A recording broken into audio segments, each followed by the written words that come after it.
ಈ ಸಮಯ ಅದ್ಭುತವಾದಂತಹ ಒಂದು ಸಮಯ. ಕರ್ತನ ವಾಕ್ಯದ ಕಡೆಗೆ ನಮ್ಮ ಚಿಂತೆಗಳನ್ನು ತಿರುಗಿಸುವಂತ ಸಮಯ. ಈ ಸಮಯದಲ್ಲಿ ಹೆಚ್ಚು ಸಮಯ ತೆಗೆದುಕೊಳ್ಳದೆ ಸನ್ಮಾನ್ಯ ಬಿಷಪರಾಗಿರ್ತಕ್ಕಂಥ ಬಿಷಪ್ ಎನ್.ಎಲ್. ಕರ್ಕರೆ ಬಿಷಪಯ್ಯನವರನ್ನು ಕೂಡ ನಾವು ದೈವ ಸಂದೇಶವನ್ನು ನೀಡಲು ಮುಂದೆ ಬರಬೇಕಾಗಿ ಬಿಷಪಯ್ಯನವರನ್ನು ಕೂಡ ನಾನು ಕೇಳಿಕೊಳ್ತೇನೆ. ಮತ್ತು ಅದೇ ಸಂದರ್ಭದಲ್ಲಿ ಭಾಷಾಂತರ, ಕನ್ನಡದಲ್ಲಿ ಭಾಷಾಂತರವನ್ನ ನಮ್ಮ ಮತದಲ್ಲಿರ್ತಕ್ಕಂಥ ರೆವರೆಂಡ್ ಡೇವಿಡ್ ನಥಾನಿಯಲ್ ಗುಲ್ಬರ್ಗ ಜಿಲ್ಲಾ ಮೇಲ್ವಿಚಾರಕರು ಭಾಷಾಂತರ ಮಾಡಬೇಕಾಗಿ ಕೂಡ ನಾನು ಅವರನ್ನು ಕೇಳಿಕೊಳ್ತೇನೆ. At the outset, I would like to thank God for His wonderful providence and the privilege to be in the midst of you all, the faithful ones to God, and having this gracious occasion to receive the young ones and the disciples of Jesus Christ. ನಾನು ಮೊಟ್ಟ ಮೊದಲದಾಗಿ ಪರಲೋಕದ ತಂದೆಯಾದ ದೇವರಿಗೆ ನಾನು ಕೃತಜ್ಞತಾ ಸಲ್ಲಿಸುತ್ತೇನೆ. ದೇವರು ನಮ್ಮೆಲ್ಲರ ಜೀವನದಲ್ಲಿ ಕೃಪೆ ಮಾಡಿ ಮತ್ತು ನಂಬಿಕಸ್ತೆ ಉಳ್ಳದಂತಹ ಎಲ್ಲ ಜನರ ಮಧ್ಯದಲ್ಲಿಯೂ ಮತ್ತು ಮಕ್ಕಳ ಮಧ್ಯದಲ್ಲಿ ಬಂದು ದೇವರ ವಾಕ್ಯಗಳನ್ನು ಹೇಳುವಂತಹ ಭಾಗ್ಯ ನಮ್ಮ ಜೀವನದಲ್ಲಿ ಕೊಟ್ಟಿದ್ದಾರೆ. And I greet you along with my wife in the name of Jesus Christ and the Holy Spirit that is present in the midst of us. ಈ ಒಂದು ಸಂದರ್ಭದಲ್ಲಿ ಬಿಷಪ್ ಅಯ್ಯನವರ ವತಿಯಿಂದ ಮತ್ತು ಅಮ್ಮನವರ ವತಿಯಿಂದ ಅವರು ನಿಮಗೆ ವಂದನೆಗಳನ್ನು ತಿಳಿಸುತ್ತಾರೆ. ದೇವರು ನಿಮ್ಮೆಲ್ಲರನ್ನು ಆಶೀರ್ವಾದ ಮಾಡಲಿ ಮತ್ತು ಪರಿಶುದ್ಧಾತ್ಮನನ್ನು ನಾವು ನಮ್ಮ ಮಧ್ಯದಲ್ಲಿ ಬರಮಾಡಿಕೊಳ್ಳುವ. This blessed occasion has been witnessed by important God's servants in the church of the Bengaluru Conference. ಈ ಒಂದು ವಿಶೇಷವಾದಂತಹ ಈ ಒಂದು ಆರಾಧನೆಯಲ್ಲಿ ಮತ್ತು ಈ ಒಂದು ಆರಾಧನೆಯನ್ನು ಮತ್ತು ಸಾಕ್ಷಿಗಳನ್ನಾಗಿ ನಮ್ಮ ಬ್ಯಾಂಗ್ಳೂರು ಜಿಲ್ಲೆ ಮತ್ತು ನಮ್ಮ ಬ್ಯಾಂಗ್ಳೂರು ಮತ್ತು ಕಾನ್ಫರೆನ್ಸ್ ನಲ್ಲಿ ಇರ್ತಕ್ಕಂಥ ಅನೇಕ ಅಧಿಕಾರಿಗಳು ನಮ್ಮ ಮಧ್ಯದಲ್ಲಿದ್ದಾರೆ. We have in the midst of the executive secretary Reverend David Nathaniel and also the district superintendent of Gurugram district. ಮತ್ತು ನಮ್ಮ ಮಧ್ಯದಲ್ಲಿ ಘನಬೋಧಕರಾದಂತಹ ಡೇವಿಡ್ ನಥಾನಿಯಲ್ ಗುಲ್ಬರ್ಗ ಜಿಲ್ಲಾ ಮೇಲ್ವಿಚಾರಕರು ಮತ್ತು R B secretary. We have the presence of Reverend Ravi Kumar Sebastian, the district superintendent of Bangalore and assistant executive secretary. ಮತ್ತು ಅದೇ ಪ್ರಕಾರವಾಗಿ ನಮ್ಮ ಮಧ್ಯದಲ್ಲಿ ಘನಬೋಧಕರಾದಂತಹ ಸೆಬಾಸ್ಟಿಯನ್ ರವಿಕುಮಾರ್ ಅಯ್ಯನವರು ಅವರು ಬ್ಯಾಂಗ್ಳೂರು ಜಿಲ್ಲೆಯ ಜಿಲ್ಲಾಧಿಕಾರಿಗಳು ಮತ್ತು ವಿಶೇಷವಾಗಿ ನಮ್ಮ ಆರ್‌ಬಿ ಅಸಿಸ್ಟೆಂಟ್ ಸೆಕ್ರೆಟರಿ ಆಗಿದ್ದಾರೆ. And the center of the whole celebration, the district superintendent Reverend Nandakumar of the Belgaum district and also the vice chairman of the institutions here. ಮತ್ತು ವಿಶೇಷವಾಗಿ ಒಂದು ಕಾರ್ಯಕ್ರಮ ಈ ಒಂದು ಆರಾಧನೆ ಮತ್ತು ಮುಖ್ಯವಾದಂತಹ ಒಂದು ಅಧಿಕಾರ ತೆಗೆದುಕೊಂಡವರು ಘನಬೋಧಕರಾದಂತಹ ಜೆ ನಂದಕುಮಾರ್ ಅಯ್ಯನವರು ಜಿಲ್ಲಾ ಮೇಲ್ವಿಚಾರಕರು ಮತ್ತು ಸಂಘ ಸಂಸ್ಥೆಗಳ ಉಪಾಧ್ಯಕ್ಷರು. Reverend J. Nandakumar and his wife who has been very encouraging support to him. ಅದೇ ಪ್ರಕಾರವಾಗಿ ಟಿ.ಎಸ್. ಅಮ್ಮನವರು ಸಹ ಅವರಿಗೆ ಬಹಳಷ್ಟು ಪ್ರೋತ್ಸಾಹ ನೀಡುವಂತಹ ಒಬ್ಬ ಮಹಿಳೆಯಾಗಿದ್ದಾರೆ. And we have the young pastors here, Reverend Martin and Pastor Robert at the dais. ಮತ್ತು ಈ ಒಂದು ವೇದಿಕೆ ಮೇಲೆ ಘನಬೋಧಕರಾದಂತಹ ಮಾರ್ಟಿನ್ ಅಯ್ಯನವರು ಮತ್ತು ರಾಬರ್ಟ್ ಅಯ್ಯನವರು ಸಹ ಇದ್ದಾರೆ. Serving the church in the capacity of lay, we have in the midst of us the conference day leader, Mr. George. ಮತ್ತು ನಮ್ಮ ಲೇ ನಾಯಕರಾಗಿ ಸೇವೆ ಮಾಡುವಂತಹ ವ್ಯಕ್ತಿ ನಮ್ಮ ಮಧ್ಯದಲ್ಲಿ ಸಹೋದರರಾಗಿರ್ತಕ್ಕಂಥ ಜಾರ್ಜ್ ಅಯ್ಯನವರು ನಮ್ಮ ಮಧ್ಯದಲ್ಲಿದ್ದಾರೆ. We have in the midst of us young man, Dr. Johnson Kundar, the administrator and treasurer of the UKCM Hospital, Kolar, and also the treasurer in the various capacities. ಮತ್ತು ನಮ್ಮ ಮಧ್ಯದಲ್ಲಿ ಡಾಕ್ಟರ್ ಜಾನ್ಸನ್ ಕುಂದಾರ್ ಅವರು ನಮ್ಮ audit ಬೋರ್ಡಿನ ಚೇರ್ಮನ್ರು ಮತ್ತು ಅನೇಕ ಸ್ಥಳಗಳಲ್ಲಿ ಅವರು ಖಜಾನ್ಸಿಯಾಗಿಯೂ ಸಹ ಸೇವೆ ಮಾಡ್ತಾ ಇದ್ದಾರೆ. We have in the midst of us the deaconesses, Miss Rachel, who is serving at this church. ಮತ್ತು ನಮ್ಮ ಮಧ್ಯದಲ್ಲಿ ಡೀಕ್ನೆಸಸ್ ಆದಂತಹ ಮಿಸ್ ರೇಚಲ್ ಸಹ ಇದ್ದಾರೆ. And all the heads of institutions, I do not know how many institutions are here, but somebody told me 15 and they said 16 institutions. ಮತ್ತು ಅನೇಕ ಸಂಘ ಸಂಸ್ಥೆಗಳ ಮುಖ್ಯಸ್ಥರು ಸಹ ಇದ್ದಾರೆ. ಎಷ್ಟು ಜನ ಇದ್ದಾರೆ ನನಗೆ ಗೊತ್ತಿಲ್ಲ, 15 ಅಥವಾ 16 ಎಂಬುದಾಗಿ ನಾನು ಕೇಳಿದೆ. And the president governing committee of the church of this. ಅದೇ ಪ್ರಕಾರವಾಗಿ ನಮ್ಮ ಮಧ್ಯದಲ್ಲಿ ಗವರ್ನಿಂಗ್ ಸಮಿತಿಯ ಸದಸ್ಯರಿದ್ದಾರೆ. And all of you who are present here and instrumental to have this great celebration today. ಮತ್ತು ಈ ಒಂದು ವಿಶೇಷವಾದಂತಹ ಈ ಒಂದು ಆರಾಧನೆಯಲ್ಲಿ ನಾವೆಲ್ಲರೂ ಆಚರಣೆ ಮಾಡುವುದಕ್ಕೋಸ್ಕರವಾಗಿ ಅನೇಕ ವ್ಯಕ್ತಿಗಳಿದ್ದಾರೆ.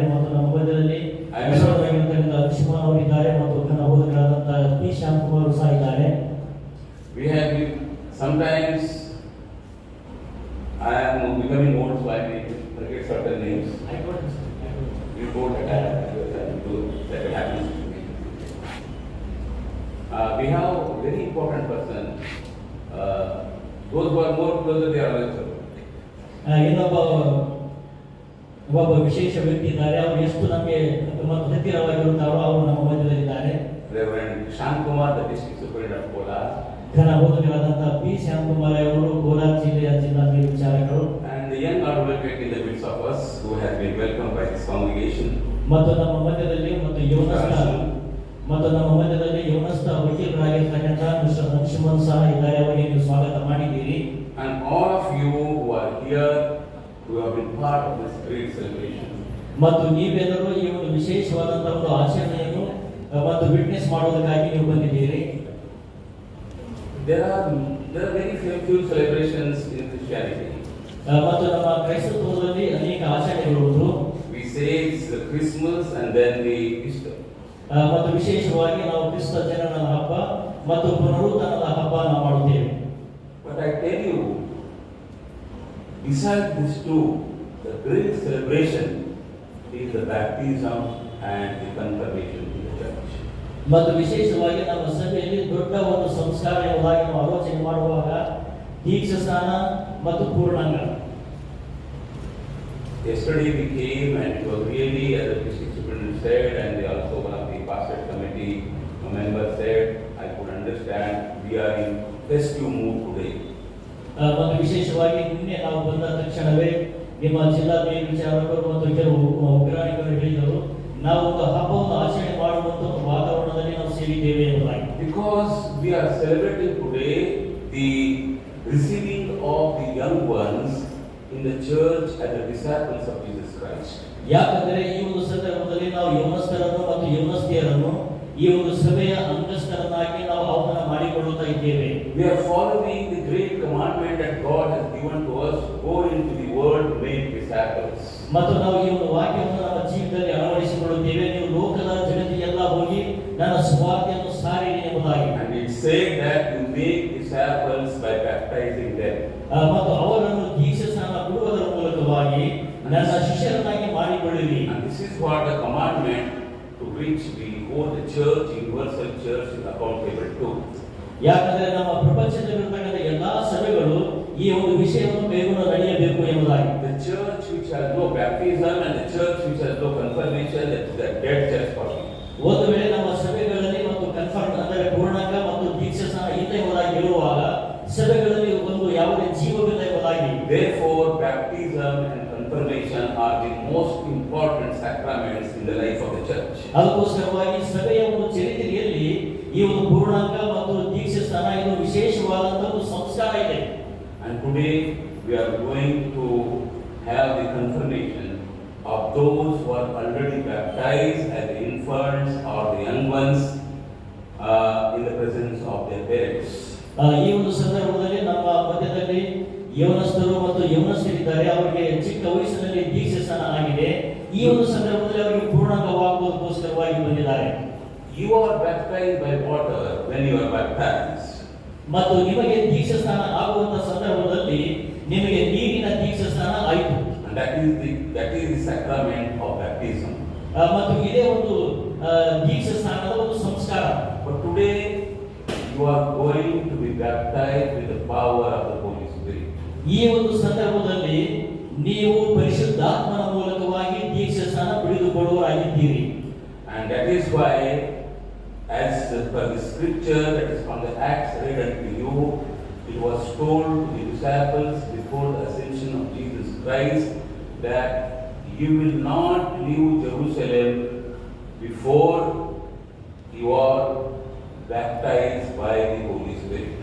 ಅದಕ್ಕೋಸ್ಕರವಾಗಿ ಇಲ್ಲಿ ಸತ್ಯವೇದದಲ್ಲಿ ಅಪೊಸ್ತಲರ ಕೃತ್ಯದಲ್ಲಿ ನಾವು ನೋಡುವಾಗ ಅಲ್ಲಿ ಯೇಸು ಕ್ರಿಸ್ತನು ಹೀಗೆ ಹೇಳುತ್ತಾನೆ, ನಿಮ್ಮ ಮೇಲೆ ಪರಿಶುದ್ಧಾತ್ಮನು ಬರುವವರೆಗೆ ನೀವು ಯೆರೂಸಲೇಮನ್ನು ಬಿಟ್ಟು ಹೋಗಬಾರದು ಎಂಬುದಾಗಿ. It says John the Baptist has baptized you by water, but now you are going to be baptized by the power of the Holy Spirit. ಯಾಕಂದರೆ ನೀವು ಮತ್ತು ಸ್ನಾನಿಕನಾದ ಯೋಹಾನನ ಮೂಲಕವಾಗಿ ನೀರಿನಿಂದ ನೀವು ದೀಕ್ಷಾ ಸ್ನಾನ ಹೊಂದಿದ್ದೀರಿ. ಈ ಒಂದು ಸಂದರ್ಭದಲ್ಲಿ ನಿಮಗೆ ಪವಿತ್ರಾತ್ಮನ ಒಂದು ದೀಕ್ಷಾ ಸ್ನಾನ in the whole of the history and the life of the church that you are baptized by the water and then you are baptized by the power of the Holy Spirit. Then you are sent into the world to make more disciples. ಮತ್ತು ಮೊದಲನೇದಾಗಿ ನಿಮಗೆ ನೀರಿನ ದೀಕ್ಷಾ ಸ್ನಾನ ಆಗಬೇಕು. ನೀರಿನ ದೀಕ್ಷಾ ಸ್ನಾನ ಆದ ಮೇಲೆ ನಿಮಗೆ ಪರಿಶುದ್ಧಾತ್ಮನ ಒಂದು ದೀಕ್ಷಾ ಸ್ನಾನ ಆದ ಮೇಲೆ ನೀವು ಲೋಕದ ಕಟ್ಟ ಕಡೆಯವರೆಗೆ ನೀವು ಹೋಗಿ ನೀವು ಮತ್ತು ಸಾಕ್ಷಿಗಳಾಗಬೇಕು. It also says you are not worthy to be saved unless you are baptized and you are received the Holy Spirit. ಮತ್ತು ಸತ್ಯವೇದದಲ್ಲಿ ಹೀಗೆ ಬರೆಯಲ್ಪಟ್ಟಿದೆ, ಒಂದು ವೇಳೆ ನಿಮಗೆ ದೀಕ್ಷಾ ಸ್ನಾನ ಆಗದಿದ್ದರೆ ನಿಮಗೆ ರಕ್ಷಣೆ ಇಲ್ಲ ಎಂಬುದಾಗಿ. Therefore, these two sacraments are very important and very significant in the life of the church. ಅದಕ್ಕೋಸ್ಕರವಾಗಿ ಈ ಎರಡು ಸಂಸ್ಕಾರಗಳು ಸಭೆಯ ಜೀವಿತದಲ್ಲಿ ಬಹಳಷ್ಟು ಪ್ರಮುಖವಾದಂತಹ ಒಂದು ವಿಷಯಗಳಾಗಿವೆ. And you know the very semi-literate, the disciples of Jesus Christ who were driven from the water as the symbolic baptism of them, and when they received the power of the Holy Spirit, what happened to them? ಮತ್ತು ವಿಶೇಷವಾಗಿ ಶಿಷ್ಯರಿಗೂ ಸಹ ಅವರಿಗೆ ಯಾವುದೇ ಒಂದು ಮತ್ತು ವಿದ್ಯೆ ಇಲ್ಲದಿದ್ದರೂ ಸಹ ನೀರಿನ ದೀಕ್ಷಾ ಸ್ನಾನ ಆಗಿರಬಹುದು, ಆದರೆ ಪರಿಶುದ್ಧಾತ್ಮನ ದೀಕ್ಷಾ ಸ್ನಾನಕ್ಕೋಸ್ಕರವಾಗಿ ಕಾದುಕೊಂಡಿದ್ದಾರೆ. They were transformed the people what they were not. ಯಾಕಂದ್ರೆ ಅವರ ಜೀವಿತದಲ್ಲಿ ಸಹ ಅವರಿಗೆ ಮಾರ್ಪಟ್ಟರು ಎಂಬುದಾಗಿ. People could see that the wonder, the miracle, what these people were and what they became out of the power of the Holy Spirit. ಮತ್ತು ಯೇಸು ಕ್ರಿಸ್ತನ ಶಿಷ್ಯರು ಅನೇಕ ಅದ್ಭುತ ಕಾರ್ಯಗಳನ್ನು ದೇವರ ವಾಕ್ಯಗಳನ್ನು ಹೇಳುವಂತ ಸಂದರ್ಭದಲ್ಲಿ ಅವರಿಗೆ ಅಂತ ಒಂದು ಜ್ಞಾನ ಎಲ್ಲಿಂದ ಬಂತು ಎಂಬುದಾಗಿ ಅವರು ಮಾರ್ಪಡಿಸಿಕೊಂಡರು. Because they required the miraculous power to go into the word and preach the word of God as the powerful disciples of Jesus Christ. ಮತ್ತು ಯೇಸು ಕ್ರಿಸ್ತನ ಶಿಷ್ಯರು ಸಹ ಅವರು ಪರಿಶುದ್ಧಾತ್ಮನ ಮೂಲಕವಾಗಿ ಬಲ ಹೊಂದಿದ ಮೇಲೆ ಅವರು ಲೋಕದ ಕಟ್ಟೆಗಳಿಗೆ ಹೋಗಿ ದೇವರ ವಾಕ್ಯಗಳನ್ನು ಹೇಳುವುದಲ್ಲದೆ ಅನೇಕ ಅದ್ಭುತ ಕಾರ್ಯಗಳನ್ನು ಮಾಡುತ್ತಾ ಇದ್ದರು ಎಂಬುದಾಗಿ. Then Jesus says, once you are baptized by the power of Holy Spirit, or the power of Holy Spirit comes upon you, you will be my witnesses. ಅದಕ್ಕೋಸ್ಕರವಾಗಿ ಹೀಗೆ ಬರೆಯಲ್ಪಟ್ಟಿದೆ, ಮತ್ತು ನಿಮ್ಮ ಮೇಲೆ ಪವಿತ್ರಾತ್ಮನು ಬರಲು ನೀವು ಬಲವನ್ನು ಹೊಂದುವಿರಿ ಎಂಬುದಾಗಿ. And we will be going into the world, not only confined to Judah or you see Samaria, but at the end of the earth. ಮತ್ತು ನೀವು ಜಗತ್ತಿನ ಎಲ್ಲಾ ಕಡೆಗೆ ಹೋಗಬೇಕು, ಬರೀ ಯೆರೂಸಲೇಮೇ ಅಲ್ಲ, ಜುಡಿಯಾ ಅಲ್ಲ, ಸಮಾರಿಯಾದ ಎಲ್ಲಾ ಕಡೆಗೆ ಹೋಗಬೇಕು ಎಂಬುದಾಗಿ. And that has happened true. ಮತ್ತು ಅದೇ ಒಂದು ಆಯ್ಕೆಯನ್ನು ನಾವು ನೋಡುತ್ತೇವೆ. Because gospel has reached here in India and all the countries and all the lands of the world. ಮತ್ತು ಅದೇ ಒಂದು ಪರಿಶುದ್ಧಾತ್ಮನ ಒಂದು ಬಲದಿಂದಲೇ ಮತ್ತು ಭಾರತ ದೇಶಕ್ಕೂ ಸಹ ದೇವರ ವಾಕ್ಯ ಬಂತು, ಮತ್ತು ಇನ್ನು ಪ್ರಪಂಚದಲ್ಲಿ ಅನೇಕ ದೇಶಗಳಿಗೂ ಸಹ ದೇವರ ವಾಕ್ಯ ಹೋಯಿತು ಎಂಬುದಾಗಿ. That is the power of the Holy Spirit. ಅದೇ ಒಂದು ಪರಿಶುದ್ಧಾತ್ಮನ ಒಂದು ಶಕ್ತಿ. And that power of the Holy Spirit you are going to receive today as you are going to be confirmed. ಮತ್ತು ಈ ಒಂದು ಸಂದರ್ಭದಲ್ಲಿ ನೀವು ಪೂರ್ಣಗಳ ಮೂಲಕವಾಗಿ ಅದೇ ಒಂದು ಪರಿಶುದ್ಧಾತ್ಮನ ಒಂದು ಬಲವನ್ನು ನೀವು ಹೊಂದಿಕೊಳ್ಳುತ್ತೀರಿ. When you receive that power to go into, receive that power to witness, your responsibility becomes more and more. ಒಂದು ವೇಳೆ ನಿಮ್ಮ ಜೀವಿತದಲ್ಲಿ ಆ ಒಂದು ಪರಿಶುದ್ಧಾತ್ಮನ ಬಲವು ನಿಮ್ಮ ಮೇಲೆ ಬಂದಂತ ಸಂದರ್ಭದಲ್ಲಿ ನಿಮ್ಮ ಜೀವಿತದಲ್ಲಿ ಅನೇಕ ಒಂದು ಜವಾಬ್ದಾರಿಗಳು ಸಹ ಹೆಚ್ಚಾಗುವಂತವುಗಳಾಗಿವೆ. And as you become the disciples of Jesus Christ in the lineage, in the chain of the disciples of all generations. ಮತ್ತು ಒಂದು ವೇಳೆ ನೀವು ಯೇಸು ಕ್ರಿಸ್ತನ ಶಿಷ್ಯತ್ವವನ್ನು ನೀವು ಪಡೆದುಕೊಂಡಿದ್ದೀಯಾದರೆ ನೀವು ಯೇಸು ಕ್ರಿಸ್ತನ ಒಂದು ವಂಶಗಳಿಗೆ ಸಂಬಂಧಪಟ್ಟವರಾಗುತ್ತೀರಿ. And now it is your turn to be the part of that heritage, to be part of that lineage, that all the disciples beginning from the first disciples of Jesus Christ. ಮತ್ತು ಒಂದು ವೇಳೆ ನಿಮಗೆ ಪರಿಶುದ್ಧಾತ್ಮನ ಒಂದು ಶಕ್ತಿ ನೀವು ಪಡೆದುಕೊಂಡಿದ್ದೀಯಾದರೆ ಆ ಯೇಸು ಕ್ರಿಸ್ತನ ಶಿಷ್ಯರ ಒಂದು ವಂಶಗಳಿಗೆ ನೀವು ಸಂಬಂಧಪಡುವವರಾಗುತ್ತೀರಿ. And this would be the so great privilege that you are going to have, that none of the person, very few person will have such privilege. ಮತ್ತು ಈ ಒಂದು ಸಂದರ್ಭದಲ್ಲಿ ಈ ತರವಾದಂತಹ ಒಂದು ಪರಿಶುದ್ಧಾತ್ಮನ ಶಕ್ತಿ ಪಡೆದುಕೊಳ್ಳುವುದರಿಂದ ನೀವು ಒಳ್ಳೆಯ ಸೌಭಾಗ್ಯಗಳು ಮತ್ತು ನಿಮ್ಮಂತ ಸೌಭಾಗ್ಯಗಳು ಬೇರೆ ಯಾರು ಇಲ್ಲ ಎಂಬುದಾಗಿ. You are going to be the disciples of Jesus Christ, I said, but you are also primarily going to be the members of this church. ಮತ್ತು ನೀವು ಯೇಸು ಕ್ರಿಸ್ತನ ಶಿಷ್ಯರ ಮತ್ತು ಶಿಷ್ಯತ್ವವನ್ನು ಪಡೆದುಕೊಳ್ಳುವುದಲ್ಲದೆ ನೀವು ಈ ಒಂದು ಸಭೆಯ ಅಂಗಸ್ಥರಾಗುತ್ತೀರಿ. And that is how the church will be led generation to generation, as the new one, the young one, baptized by the water, baptized by the Holy Spirit, they become the disciples and the member of the church and take the responsibility of the church to take it forward. ಮತ್ತು ಈ ಒಂದು ಸಂಸ್ಕಾರವನ್ನು ನಾವು ಕೈಗೊಂಡು ನಡೆಯುವುದನ್ನು ಅನೇಕ ಪರಂಪರೆ ನಮ್ಮ ಸಭೆಯಲ್ಲಿ ಅನೇಕ ಪರಂಪರೆಯಿಂದ ಬಂದಂತ ಇದೊಂದು ಸಂಸ್ಕೃತಿಯಾಗಿದೆ. Therefore, there are certain things are going to be your responsibilities as a members of the church. ಈ ಒಂದು ಸಂದರ್ಭದಲ್ಲಿ ನೀವು ಸಭೆಯ ಅಂತಸ್ಥರು ಮತ್ತು ಮೆಂಬರ್ ಆದ ಮೇಲೆ ನಿಮಗೆ ಯಾವ ಯಾವ ರೆಸ್ಪಾನ್ಸಿಬಿಲಿಟಿ ಇವೆ ಎಂಬುದಾಗಿ ತಿಳಿದುಕೊಳ್ಳಬೇಕು. First is that you need to preach the word of the God as you are sent in this world to be witnesses of Jesus Christ. ಮತ್ತು ಮೊಟ್ಟ ಮೊದಲನೇದಾಗಿ ನೀವು ದೇವರ ವಾಕ್ಯವನ್ನು ನೀವು ಬೇರೆ ಜನರಿಗೆ ನೀವು ಸಾರಬೇಕು. And that is how you are going to be part of building the kingdom of God. ಮತ್ತು ದೇವರ ರಾಜ್ಯವನ್ನು ಕಟ್ಟುವುದರಲ್ಲಿ ನೀವು ಭಾಗ ತೆಗೆದುಕೊಳ್ಳಬೇಕು. The second is that you must be part of the administration of all the sacraments in the church. ಮತ್ತು ಸಭೆಯಲ್ಲಿ ನಡೆಯುವಂತ ಎಲ್ಲಾ ಸಂಸ್ಕಾರಗಳನ್ನು ಮಾಡುವುದರಲ್ಲಿಯೂ ಸಹ ನೀವು ಸಹಾಯ ಮಾಡಬೇಕು. You have to be part of the administration of the sacraments of the church. ಮತ್ತು ಈ ಒಂದು ಸಭೆಯಲ್ಲಿ ನೀವು ವಾಸ ಮಾಡುವಂತ ಸಂದರ್ಭದಲ್ಲಿ ಈ ಒಂದು ಸಂಸ್ಕಾರಗಳಲ್ಲಿ ನೀವು ಭಾಗ ತೆಗೆದುಕೊಳ್ಳಬೇಕು. Sometimes when you say, okay, now we are confirmed, you have become member, then there is no need to go to church, you go to church once in a while. That is not the life of the confirmed ones who become the disciples of Jesus. ಮತ್ತು ವಿಶೇಷವಾಗಿ ನೀವು ಈ ಒಂದು ಪೂರ್ಣಾಂಗ ಆದ ಮೇಲೆ ನೀವು ಪ್ರತಿ ಭಾನುವಾರ ಆರಾಧನೆಗೆ ಬಂದು ಎಲ್ಲಾ ಸಂಸ್ಕಾರದಲ್ಲಿ ಆರಾಧನೆಯಲ್ಲಿ ನೀವು ಭಾಗ ತೆಗೆದುಕೊಳ್ಳಬೇಕು.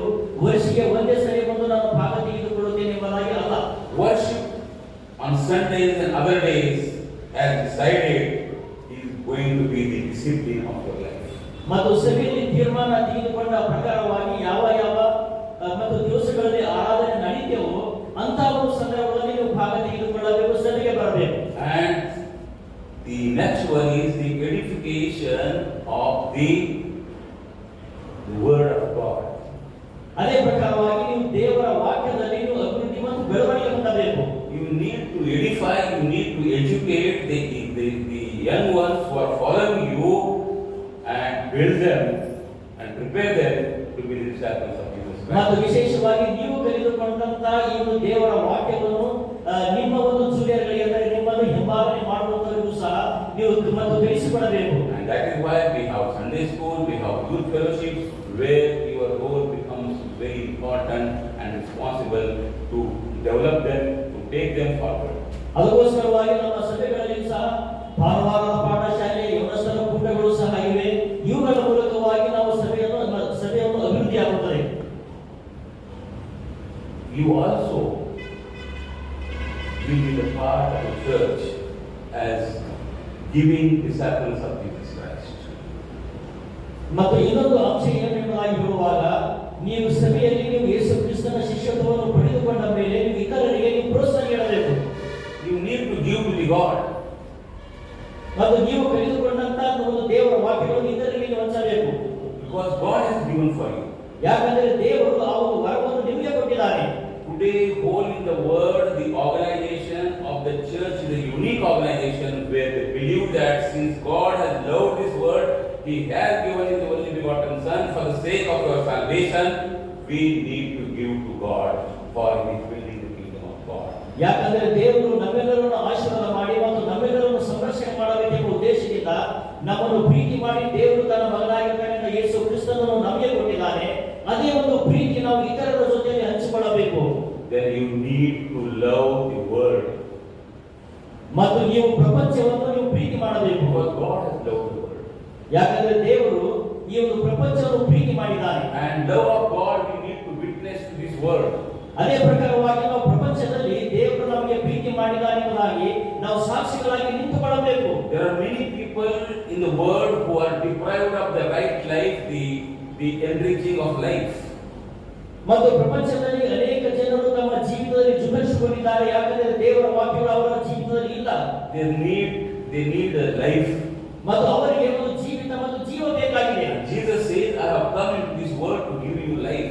ಅದಕ್ಕೋಸ್ಕರವಾಗಿ ಯೇಸು ಕ್ರಿಸ್ತನು ಸಹ ಹೀಗೆ ಹೇಳುತ್ತಾನೆ, ನಾನು ನಿಮಗೆ ಹೇರಳವಾದಂತಹ ಜೀವವನ್ನು ಕೊಡುವುದಕ್ಕಾಗಿ. Therefore, as a disciples of Jesus Christ, it becomes your responsibility, as God has promised to this world, Jesus has promised to this world the love, that you need to extend His love into His word. ಅದಕ್ಕೋಸ್ಕರವಾಗಿ ಸತ್ಯವೇದದಲ್ಲಿ ಹೀಗೆ ಬರೆಯಲ್ಪಟ್ಟಿದೆ, ನಾನು ನಿಮ್ಮನ್ನು ಪ್ರೀತಿ ಮಾಡಿದ ಹಾಗೆ ನೀವು ಇತರರನ್ನು ಪ್ರೀತಿ ಮಾಡಬೇಕು ಮತ್ತು ಲೋಕವನ್ನು ಪ್ರೀತಿಸಬೇಕು ಎಂಬುದಾಗಿ. And witnessing love through our various institutions, be it education institutions, be it orphanages, be it old age homes, and so many.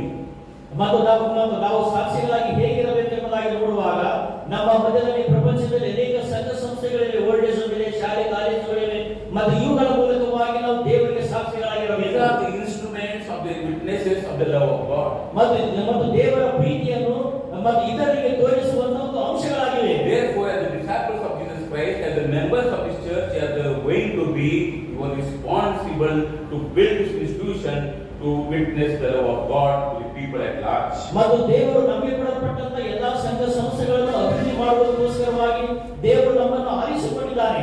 And these are your responsibilities as the disciples of Jesus Christ and the members of His church.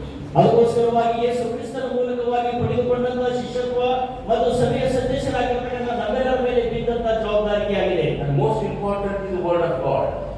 ಮತ್ತು ಪ್ರಮುಖವಾದಂತ ಒಂದು ವಿಷಯ ಏನೆಂಬುದಾಗಿ ಹೇಳುವಾಗ ದೇವರ ವಾಕ್ಯ. What is the guide in your studies? Always in olden days we have looked forward for the guide book for any subject that we learn. ಮತ್ತು ನಮ್ಮ ಜೀವಿತದಲ್ಲಿ ನಮಗೆ ನಡೆಸುವುದಕ್ಕೋಸ್ಕರವಾಗಿ ಬೇಡಿ ಯಾವುದು ಎಂಬುದಾಗಿ ಅನೇಕ ವರ್ಷಗಳ ಹಿಂದೆ ನಾವು ವಿದ್ಯಾಭ್ಯಾಸ ಮಾಡುವಂತ ಸಂದರ್ಭದಲ್ಲಿ ಬೇಡಿಗಳನ್ನು ಉಪಯೋಗ ಮಾಡುತ್ತಾ ಇದ್ದೇವೆ. As members of the church, you are also guided, not only guided, but abided to the book of discipline.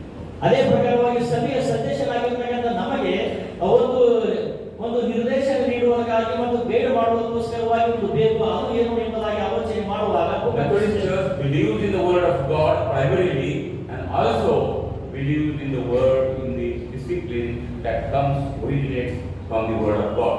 ಮತ್ತು ವಿಶೇಷವಾಗಿ ನಾವು ಕ್ರೈಸ್ತರಾದಂತ ನಾವುಗಳು, ಮಿತ್ರ ಸಭೆಯ ಸದಸ್ಯರಾದಂತ ನಾವುಗಳು ದೇವರ ವಾಕ್ಯಗಳನ್ನು ಅನುಸರಿಸಿ ನಡೆಯುವುದಲ್ಲದೆ ಮತ್ತು ದೇವರ ವಾಕ್ಯದ ಮೂಲಕವಾಗಿ ಬರೆಯಲ್ಪಟ್ಟಂತ ಆ ಒಂದು ಬುಕ್ ಆಫ್ ಡಿಸಿಪ್ಲಿನ್ ಅನ್ನು ಸಹ ನಾವು ಅಳವಡಿಸಿಕೊಳ್ಳಬೇಕು. You know Joshua, with whom God interacted after the death of Moses. ಮತ್ತು ನಾವು ಸತ್ಯವೇದದಲ್ಲಿ ನಾವು ನೋಡುವಾಗ ಮೋಶೆಯು ಸತ್ತ ಮೇಲೆ ದೇವರು ಯೆಹೋಶುವನ ಜೊತೆಯಲ್ಲಿ ಮಾತನಾಡುತ್ತಾರೆ. He told him, now Moses is dead, you have to take the responsibility to take these Israel people crossing the Jordan into the land of promise. ದೇವರು ಈ ಯೆಹೋಶುವನಿಗೆ ಹೀಗೆ ಹೇಳುತ್ತಾನೆ, ಈ ಒಂದು ಸಂದರ್ಭದಲ್ಲಿ ಮೋಶೆ ಸತ್ತು ಹೋದನು, ಆದರೆ ಇಸ್ರಾಯೇಲ್ ಜನರನ್ನು ಹಾಲು ಜೇನು ಹರಿಯುವ ದೇಶಕ್ಕೆ ತೆಗೆದುಕೊಂಡು ಹೋಗುವುದಕ್ಕಾಗಿ ಮತ್ತು ನೀನು ಜವಾಬ್ದಾರಿಗೆ ತೆಗೆದುಕೊಳ್ಳಬೇಕು ಎಂಬುದಾಗಿ. God told him, you be courageous. ಮತ್ತು ದೇವರು ಮೊಟ್ಟ ಮೊದಲಾಗಿ ಹೇಳುತ್ತಾನೆ, ನೀವು ಧೈರ್ಯದಿಂದಿರಬೇಕು. Because I am going to be with you. ಯಾಕಂದರೆ ನಾನು ನಿನ್ನ ಜೊತೆಯಲ್ಲಿ ಇರುತ್ತೇನೆ. And that is how you will be leading these people into the land of Canaan, the land of promise. ಮತ್ತು ನಾವು ನಿನ್ನ ಜೊತೆಯಲ್ಲಿ ಇರುವುದರಿಂದ ನೀನು ಈ ಇಸ್ರಾಯೇಲ್ ಜನರನ್ನು ಹಾಲು ಜೇನು ಹರಿಯುವ ದೇಶಕ್ಕೆ ತೆಗೆದುಕೊಂಡು But ಹೋಗುತ್ತೀ. the most important what he said, you must follow the word of God. ಮತ್ತು ದೇವರು ಈ ಯೌವನಸ್ಥನಾದಂತ ಯೆಹೋಶುವನಿಗೆ ಹೇಳುತ್ತಾನೆ, ನೀನು ಮೊಟ್ಟ ಮೊದಲಾಗಿ ಮೋಶೆ ಮತ್ತು ಧರ್ಮಶಾಸ್ತ್ರವನ್ನು ನೀನು ಕೈಗೊಂಡು ನಡೆಯಬೇಕು.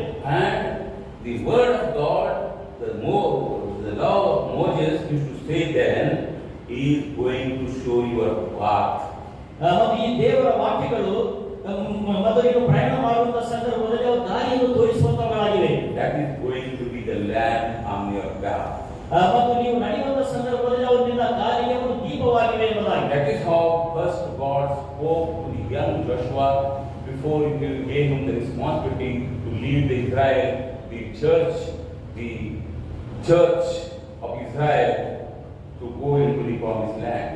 ಈ ಯೌವನಸ್ಥನಾದಂತ ಯೆಹೋಶುವನು ನಾಯಕತ್ವವನ್ನು ತೆಗೆದುಕೊಳ್ಳುವುದಕ್ಕಿಂತ ಮುಂಚಿತವಾಗಿ ದೇವರ ಮೂಲಕವಾಗಿ ಈ ವಾಕ್ಯಗಳನ್ನು ಹೇಳುತ್ತಾನೆ.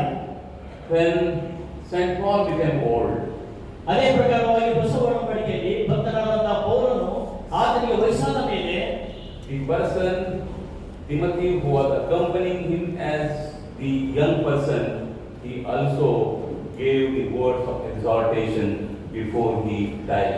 ಮತ್ತು ಈ ಭಕ್ತನಾದಂತ ತಿಮೋಥಿಯನ್ನು ಯಾವಾಗಲೂ ಆತನು ಪೌಲನ ಜೊತೆಯಲ್ಲಿ ವಾಸ ಮಾಡುವಂತವರಿಗೆ ಹೀಗೆ ಹೇಳಿದನು.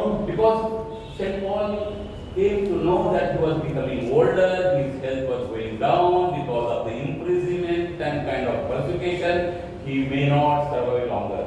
ಈ ಭಕ್ತನಾದಂತ ಪೌಲನಿಗೆ ಗೊತ್ತಿತ್ತು, ಈ ಒಂದು ಸಂದರ್ಭದಲ್ಲಿ ನನಗೆ ವಯಸ್ಸಾಗಿದೆ, ಅನೇಕ ಕಷ್ಟಗಳನ್ನು ಸೆರೆಮನೆಗೆ ಹೋಗಿದ್ದೇನೆ, ಅನೇಕ ಹಿಂಸೆಗೆ ನಾನು ತುತ್ತಾಗಿದ್ದೇನೆ, ಆದ್ದರಿಂದ ಇನ್ನು ಮೇಲೆ ನಾನು ಸೇವೆ ಮುಂದುವರಿಸುವುದಕ್ಕೆ ಆಗುವುದಿಲ್ಲ ಎಂಬುದಾಗಿ. What is the second letter which he said to Timothy? He says, Timothy, you now reflect on certain things I am going to exhort you. ಮತ್ತು ಈತನು ಹೀಗೆ ಹೇಳುತ್ತಾನೆ, ಯೌವನಸ್ಥನಾದಂತಹ ತಿಮೋಥಿಯನೇ, ನಾನು ನಿನಗೆ ಕೆಲವು ಹಿತನುಡಿಗಳನ್ನು ಹೇಳುತ್ತೇನೆ, ಅವುಗಳನ್ನು ನಿನ್ನ ಜೀವಿತದಲ್ಲಿ ಹೃದಯದಲ್ಲಿ ಗ್ರಹಿಸಿಕೊಳ್ಳಬೇಕು. He said, you have seen my faith, how strong faith I had.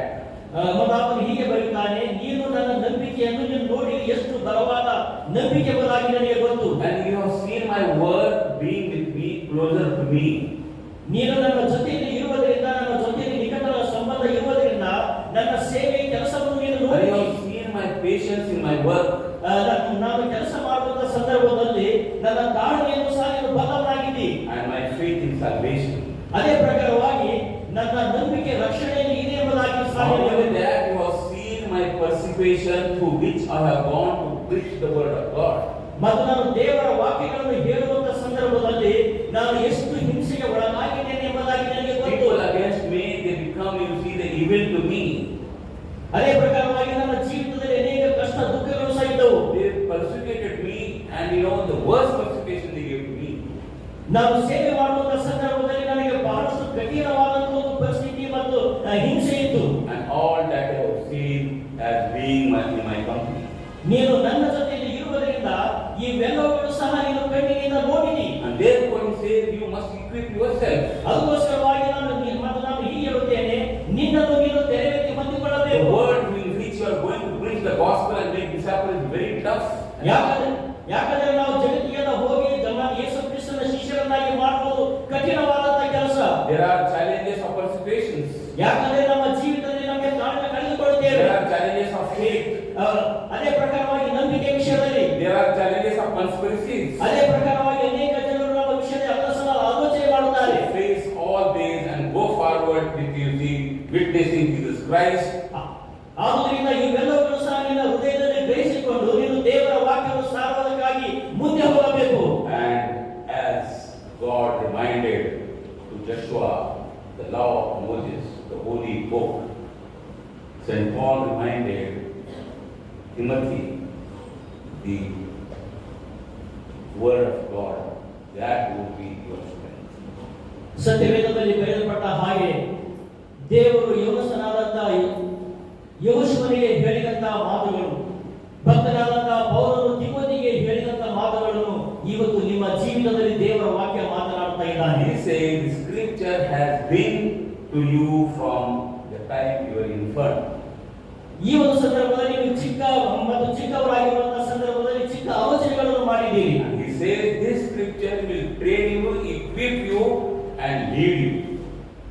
ದೇವರ ವಾಕ್ಯವು ನಿಮ್ಮನ್ನು ಬಲಪಡಿಸುವಂತದ್ದಾಗಿದೆ, ತರಬೇತಿಯನ್ನು ಮತ್ತು ನೀಡುವಂತದ್ದಾಗಿದೆ ಮತ್ತು ನಿಮಗೆ ಧೈರ್ಯವನ್ನು ನೀಡುವಂತದ್ದಾಗಿದೆ. Therefore rely upon the scripture, the word of God. ಅದಕ್ಕೋಸ್ಕರವಾಗಿ ನಿಮ್ಮ ಜೀವಿತದಲ್ಲಿಯೂ ಸಹ ನೀವು ದೇವರ ವಾಕ್ಯದಲ್ಲಿ ಮೊದಲು ಬಲಗೊಳ್ಳಬೇಕು, ನಿಂತುಕೊಳ್ಳಬೇಕು. And as a part of the sacrament, we are going to give you the Bible as the word of God, as God gave the word of God to Joshua and St. Paul gave the word of God to Timothy. ಈ ಒಂದು ಸಂದರ್ಭದಲ್ಲಿ ನಿಮಗೆ ಪೂರ್ಣಕವಾಗುವ ಸಂದರ್ಭದಲ್ಲಿ ನಾವು ನಿಮಗೆ ಸತ್ಯವೇದವನ್ನು ನಿಮ್ಮ ಕೈಗಳಲ್ಲಿ ಕೊಡುತ್ತೇವೆ. ಇದು ಯಾವ ಸಂಕೇತವಾಗಿದೆ ಎಂಬುದಾಗಿ ಆಲೋಚನೆ ಮಾಡುವಾಗ ದೇವರು ಯೆಹೋಶುವನಿಗೆ ಕೊಟ್ಟಂತಹ ದೇವರ ವಾಕ್ಯಗಳು ಮತ್ತು ಭಕ್ತನಾದಂತಹ ಪೌಲನು ತಿಮೋಥಿಗೆ ಕೊಟ್ಟಂತಹ ಒಂದು ಸಂಕೇತವಾಗಿದೆ. And now the next to that I say is the discipline of the Methodist Church. ಮತ್ತು ಎರಡನೇದಾಗಿ ನಾವು ನೋಡುವಾಗ ನಮ್ಮ ಮಧ್ಯದಲ್ಲಿರತಕ್ಕಂಥ ಒಂದು ಬುಕ್ ಆಫ್ ಡಿಸಿಪ್ಲಿನ್ ಎಂಬುದಾಗಿ. Discipline is something like governs your spiritual and your secular life in the church. ಮತ್ತು ವಿಶೇಷವಾಗಿ book of discipline ಅನ್ನು ನಿಮ್ಮ ಜೀವಿತದಲ್ಲಿ ನಿಮಗೆ ಆತ್ಮಿಕವಾದಂತಹ ಒಂದು ಜೀವಿತದಲ್ಲಿ ನಡೆಸುವುದಲ್ಲದೆ ಸಭೆಗಳಲ್ಲಿ ನಾವು ಹೇಗೆ ಆಡಳಿತ ಮಾಡಬೇಕು ಎಂಬುದಾಗಿ ತರಬೇತಿ ನೀಡುತ್ತದೆ. But perhaps you may not know, or few of you may know that there are two categories of law in the world. ಮತ್ತು ಪ್ರಪಂಚದಲ್ಲಿಯೂ ಸಹ ನಾವು ನೋಡುತ್ತೇವೆ ಎರಡು ತರವಾದಂತಹ ಕಾಯ್ದೆ ಮತ್ತು ಕಾಯ್ದೆಗಳು ಎಂಬುದಾಗಿ. One is the secular law which we practice for our secular life, our governance. ಮತ್ತು ಒಂದು ಸೆಕ್ಯುಲರ್ ಲಾ ಎಂಬುದಾಗಿದೆ, ಅದು ನಮಗೆ ಆಡಳಿತ ಮಾಡುವಂತದ್ದು. And other is canon law.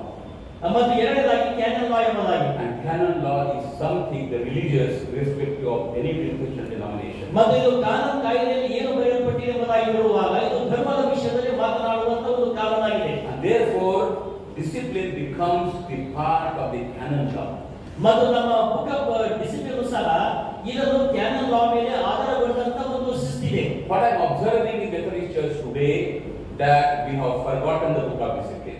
ನಮ್ಮ ಮೆಥಡಿಸ್ಟ್ ಸಭೆಗಳಲ್ಲಿ ನಾವು ನೋಡುವುದಾದರೆ ಈ ಒಂದು ಬುಕ್ ಆಫ್ ಡಿಸಿಪ್ಲಿನ್ ಎಲ್ಲರೂ ಮರೆತು ಹೋಗಿದ್ದಾರೆ. And people say that no, we have word of God. What is the use of the book of discipline? ಅನೇಕ ಸಂದರ್ಭದಲ್ಲಿ ನಾವು ಆಲೋಚನೆ ಮಾಡುತ್ತೇವೆ ನಮ್ಮಲ್ಲಿ ಸತ್ಯವೇದ ಇದೆ, ಆದರೆ ಡಿಸಿಪ್ಲಿನ್ ಯಾಕೆ ಬೇಕು ಎಂಬುದಾಗಿ. Discipline is to be true disciple of Jesus. ಮತ್ತು ಇವು ಡಿಸಿಪ್ಲಿನ್ ಎಂಬುದಾಗಿ ನಾವು ಆಲೋಚನೆ ಮಾಡುವಾಗ ಇದು ನಿಜವಾದಂತ ಒಂದು ಶಿಷ್ಯತ್ವಕ್ಕೆ ನಡೆಸುವಂತದಾಗಿದೆ. Book of discipline will discipline you what kind of you see the member of the church you are in the Methodist Church. ಮತ್ತು ವಿಶೇಷವಾಗಿ ನಾವು ಸಭೆಯಾಗಿ ಒಂದು ಮೆಥಡಿಸ್ಟ್ ಸಭೆಯ ಸದಸ್ಯರಾಗಿ ನಾವು ಪ್ರಯಾಣ ಮಾಡುವಂತ ಸಂದರ್ಭದಲ್ಲಿ ಈ ಬುಕ್ ಆಫ್ ಡಿಸಿಪ್ಲಿನ್ ಅನ್ನು ನಮಗೆ ಒಳ್ಳೆಯ ಒಂದು ಮಾದರಿ ಆಡಳಿತ ನಡೆಸುವಂತ ಒಂದು ಪುಸ್ತಕವಾಗಿದೆ. Today we are facing many problems in the church life all through because we have ignored the book of discipline and rather we have kept aside the book of discipline. ಮತ್ತು ಈ ಒಂದು ಸಂದರ್ಭದಲ್ಲಿ ನಾವು ಮೆಥಡಿಸ್ಟಿನ ಈ ಒಂದು ಆಡಳಿತದಲ್ಲಿ ನಾವು ಅನೇಕ ಷರತ್ತುಗಳನ್ನು ನಾವು ಅನುಭವಿಸುತ್ತಾ ಇದ್ದೇವೆ. ಯಾಕಂದ್ರೆ ನಾವು ಬುಕ್ ಆಫ್ ಡಿಸಿಪ್ಲಿನ್ ನಾವು ಉಪಯೋಗ ಮಾಡುತ್ತಾ ಇಲ್ಲ, ಎಲ್ಲೇ ಒಂದು ಕಡೆ ಬಚ್ಚಿಟ್ಟಿದ್ದೇವೆ. All the institutions in the secular world of the government, various departments, they are governed by their departmental rules, regulation, law of the country. ಮತ್ತು ನಮ್ಮ ಭಾರತ ದೇಶದಲ್ಲಿಯೂ ಸಹ ಒಂದು ಲಾ ಇದೆ, ಒಂದು ಕಾಯ್ದೆ ಇದೆ. ಆ ಕಾಯ್ದೆಯ ಮೂಲಕವಾಗಿ ಎಲ್ಲ ಡಿಪಾರ್ಟ್ಮೆಂಟ್ ಅಂದರೆ ಎಲ್ಲ ಇಲಾಖೆಯವರು ತಮ್ಮ ತಮ್ಮ ಕೆಲಸಗಳನ್ನು ಮಾಡುತ್ತಾರೆ. Simple circular, it comes either from municipality or education department. They every line will find that what section they are following, under what section their circular is being issued, and what section of the purpose they have issued. ನಾವು ಸರ್ಕಾರದಲ್ಲಿಯೂ ಸಹ ನಾವು ನೋಡುವುದಾದ್ರೆ ಮತ್ತು ಒಂದು ಶೈಕ್ಷಣಿಕ ಒಂದು ಇಲಾಖೆಯಲ್ಲಿಯೂ ಮತ್ತು municipality ಇಲಾಖೆಯಲ್ಲಿಯೂ ಒಂದು ವೇಳೆ ಯಾವುದಾದರೂ ಒಂದು ವಿಷಯ ಇದ್ದರೆ ಅವರು ಆ ಒಂದು ಕಾನೂನಿನ ಪುಸ್ತಕವನ್ನು ತೆಗೆದು ಯಾವ ಒಂದು ಕಲಾಮಿನಲ್ಲಿ ಬರುತ್ತದೆ ಎಂಬುದಾಗಿ ಅವರು ಆಲೋಚನೆ ಮಾಡುತ್ತಾರೆ. We all believe that. ಮತ್ತು ನಾವು ಅದನ್ನು ನಂಬುತ್ತೇವೆ. We are afraid of that. ಮತ್ತು ನಾವು ಅದಕ್ಕೆ ಭಯಪಡುತ್ತೇವೆ. We are afraid of violation of that. ಆ ಒಂದು ಕಾನೂನನ್ನು ನಾವು ವೈಲೇಷನ್ ಮಾಡುವುದಕ್ಕಾಗಿ ನಾವು ಭಯಪಡುತ್ತೇವೆ. The discipline has the same role in the church. ಅದೇ ಪ್ರಕಾರವಾಗಿ ಬುಕ್ ಆಫ್ ಡಿಸಿಪ್ಲಿನ್ ಸಹ ನಮ್ಮ ಸಭೆಯಲ್ಲಿ ಅಷ್ಟೇ ಮಹತ್ವವನ್ನು ಪಡೆದುಕೊಂಡಂತ If you ಪುಸ್ತಕವಾಗಿದೆ. don't have the fear of book of discipline, you don't have the fear of the word of God. ಒಂದು ವೇಳೆ ನಿಮಗೆ ಬುಕ್ ಆಫ್ ಡಿಸಿಪ್ಲಿನ್ಗೆ ಭಯಪಡದಿದ್ದರೆ ನೀವು ದೇವರ ವಾಕ್ಯಕ್ಕೆ ನೀವು ಭಯಪಡುವುದಿಲ್ಲ. And therefore, book of discipline, as you young ones who are going to be a member of the church now and taking the leadership of the church in the future, you must remember that the book of discipline will bring the church into order, and this order will fulfill the purpose of the church, the purpose that is building the kingdom of God. ಈ ಒಂದು ಸಂದರ್ಭದಲ್ಲಿ ಯವನಸ್ಥರು ಮತ್ತು ಯವನಸ್ಥಿಯರು ನೀವು ಈ ಒಂದು ಸಂದರ್ಭದಲ್ಲಿ ನೀವು confirmation ಅಂದರೆ ಆದ ಮೇಲೆ ನೀವು ಸಹ ಸಭೆಯಲ್ಲಿ ಒಳ್ಳೆಯ ಆಡಳಿತವನ್ನು ನಡೆಸಬೇಕಾದರೆ ಮತ್ತು ನಮ್ಮ ಕೈಗಳಲ್ಲಿ ಕೊಡಲ್ಪಟ್ಟಂತ ಈ ಒಂದು ಬುಕ್ ಆಫ್ ಡಿಸಿಪ್ಲಿನ್ ಅನ್ನು ನೀವು ಕೈಗೊಂಡು ನಡೆಯಬೇಕು. And that is how you will bear the fruits that God is expecting from each one of us to bear the fruits. ಈ ರೀತಿಯಾದಂತಹ ಕೆಲಸಗಳನ್ನು ಮಾಡುವುದರಿಂದ ನಾವು ಸಭೆಯಲ್ಲಿ ಒಂದು ಒಳ್ಳೆಯ ಫಲದಾಯಕವಾದಂತಹ ಸಂದೇಶವನ್ನಾಗಿ ನಾವು ನೀಡುತ್ತೇವೆ. I think last time when I preached here on this occasion of the receiving this membership confirmation, I repeat it again. ನಾವು ಇದಕ್ಕಿಂತ ಹಿಂದೆಯೂ ಸಹ ಒಂದು ವಿಷಯವನ್ನು ನಾನು ನಿಮಗೆ ಹೇಳಿದ್ದೇನೆ. ಇನ್ನೊಂದು ಸರಿ ನಾನು ಅದೇ ಒಂದು ಮಾತನ್ನು ಹೇಳುವುದಕ್ಕೆ ಇಷ್ಟಪಡುತ್ತೇನೆ. John Wesley, we say the founder of the Methodist Church. ಮತ್ತು ಜಾನ್ ವೆಸ್ಲಿ ಅವರು ನಮ್ಮ ಮೆಥಡಿಸ್ಟಿನ ಅವರು ಸಂಸ್ಥಾಪಕರಾಗಿದ್ದಾರೆ. And John Wesley believed in the discipline of the church. John Wesley ಅವರು ಸಹ ನಮ್ಮ ಸಭೆಯಲ್ಲಿರುವಂತಹ ಒಂದು ಡಿಸಿಪ್ಲಿನ್ ಮೇಲೆ ನಂಬಿಕೆ ಇಟ್ಟಿದ್ದಾರೆ. And in a very short time, in the 18th century to the 20th century, the Methodism spread all over the world. ಮತ್ತು ಕೆಲವು ವರ್ಷಗಳಾದ ಮೇಲೆ 18ನೇ ಮತ್ತು 19ನೇ ಶತಮಾನದಲ್ಲಿ ನಮ್ಮ ಮೆಥಡಿಸ್ಟ್ ಈ ಒಂದು ಸೇವೆ ಅನೇಕ ರಾಷ್ಟ್ರಗಳಿಗೆ ಹರಡಿತು. And it was miraculous work that John Wesley had done. ಮತ್ತು ಒಂದು ಅದ್ಭುತವಾದಂತಹ ಒಂದು ವಿಸ್ಮಯವಾದಂತಹ ಕೆಲಸ ನಮ್ಮ ಸಂಸ್ಥಾಪಕರಾದಂತಹ ಜಾನ್ ವೆಸ್ಲಿ ಅವರ ಮೂಲಕವಾಗಿ ನೆರವೇರಿತು. One of his close friends came to John Wesley. ಒಂದಾದ ಒಂದು ಸಂದರ್ಭದಲ್ಲಿ ಜಾನ್ ವೆಸ್ಲಿ ಅವರ ಒಂದು ನಿಕಟ ಸಂಬಂಧ ಆದಂತಹ ಒಬ್ಬ ಸ್ನೇಹಿತರು ಬಂದರು. And he told John Wesley that you have done wonderful work. After your death, what will happen to this work that you have done? ಮತ್ತು ಆತನು ಜಾನಿಸ್ಟೇವರಿಗೆ ಹೇಳುತ್ತಾನೆ, ಜಾನಿಸ್ಟೇವರೇ, ನೀವು ಒಳ್ಳೆ ಅದ್ಭುತವಾದಂತಹ ಒಂದು ಸೇವೆಯನ್ನು ನೀವು ಮಾಡಿದ್ದೀರಿ, ನೀವು ಸತ್ತ ಮೇಲೆ ನಮ್ಮ ಮೆಥಡಿಸ್ಟ್ ಸಭೆಯ ಒಂದು ಪರಿಸ್ಥಿತಿ ಏನು? He said it is like this. ಆತನು ಹೀಗೆ ಹೇಳ್ತಾನೆ, ಅದು ಹೀಗಾಗುತ್ತದೆ ಎಂಬುದಾಗಿ. There was a gardener. ಮತ್ತು ಒಂದಾನೊಂದು ಸಂದರ್ಭದಲ್ಲಿ ಒಬ್ಬ ಗಾರ್ಡನಲ್ಲಿ ಕೆಲಸ ಮಾಡುವಂತ ಒಬ್ಬ unique gifts and speech to develop the garden. ಆತನಿಗೆ ಆ ಒಂದು ಗಾರ್ಡನ್ ಅನ್ನು ಅಭಿವೃದ್ಧಿ ಮಾಡುವಂತ ಒಂದು ಚಾಣಕ್ಯನಲ್ಲಿತ್ತು. And he developed wonderful garden with various flowers, plants and creepers and the bushes and all that. ಮತ್ತು ಆತನ ಒಂದು ಗಾರ್ಡನ್ ಅಲ್ಲಿ ಆ ಒಂದು ತೋಟದಲ್ಲಿ ಕೆಲಸ ಮಾಡುವಂತ ಸಂದರ್ಭದಲ್ಲಿ ನಾನಾ ತರವಾದಂತ ಒಂದು ಹೂವಿನ ಗಿಡಗಳು ಮತ್ತು ಚಿಕ್ಕ ಚಿಕ್ಕ ಮರಗಳನ್ನು ಅಲ್ಲಿ ಹಚ್ಚಿದನು.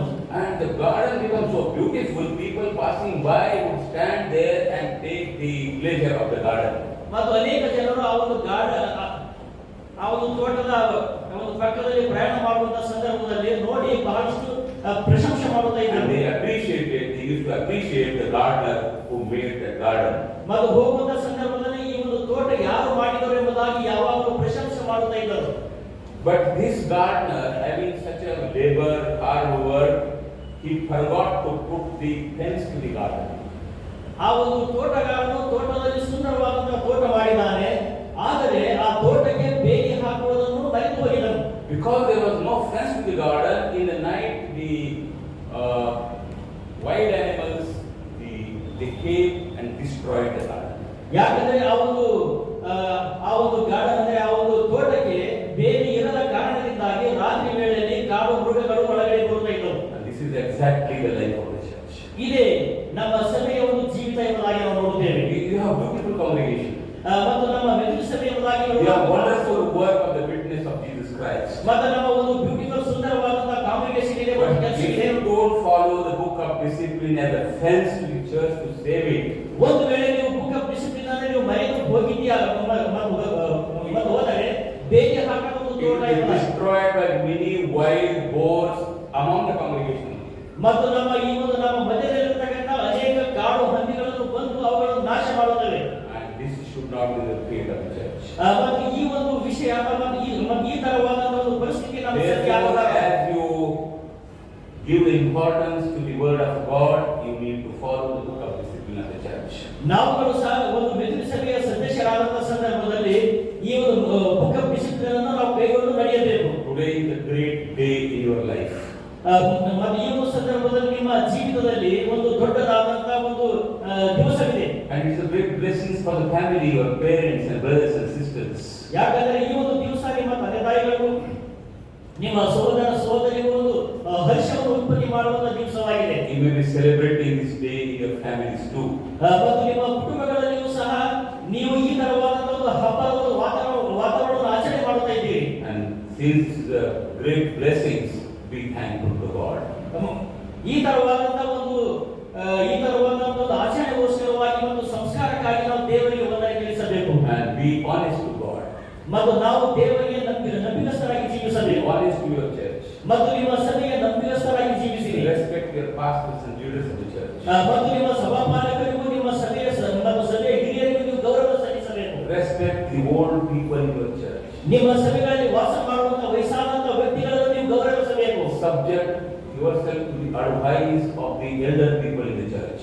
ಮತ್ತು ವಿಶೇಷವಾಗಿ ನಿಮ್ಮ ಹಿರಿಯರು ಸಹ ನಿಮಗೆ ಒಳ್ಳೆಯ ಮಾತುಗಳನ್ನು ಹೇಳಿದಾಗ ಅವರನ್ನು ಗ್ರಹಿಸಿಕೊಳ್ಳಬೇಕು. That is how you hold the church together as a fellowship of Jesus Christ given to us. ಮತ್ತು ಈ ತರವಾದಂತಹ ರೀತಿ ನಾವು ಮಾಡುವುದರಿಂದ ನಮ್ಮ ಸಭೆಯಲ್ಲಿಯೂ ಸಹ ಒಂದು ಅನ್ಯೋನ್ಯತೆಯನ್ನು ಕಾಪಾಡಿಕೊಳ್ಳುತ್ತೇವೆ. For Jesus Christ today is going to give you the fellowship of faith of the disciples of the Jesus Christ at large. ಮತ್ತು ಯೇಸು ಕ್ರಿಸ್ತನು ಸಹ ಈ ಒಂದು ಸಂದರ್ಭದಲ್ಲಿ ನಮ್ಮೆಲ್ಲರ ಜೀವಿತದಲ್ಲಿ ಪರಿಶುದ್ಧಾತ್ಮನ ಮೂಲಕವಾಗಿ ಒಂದು ಅನ್ಯೋನ್ಯತೆಯನ್ನು ಮೂಡಿಸುವಂತವನಾಗಿದ್ದಾನೆ.